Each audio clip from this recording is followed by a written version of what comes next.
Mikaben and Jennyne Mayard first connected at the University of Montreal. In 1995, they were both students.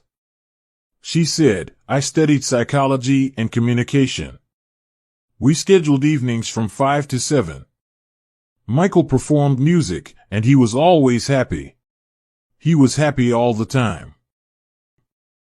She invited Mikaben to give a performance at the Konpa Zouk Ontario Festival in Toronto in 2015.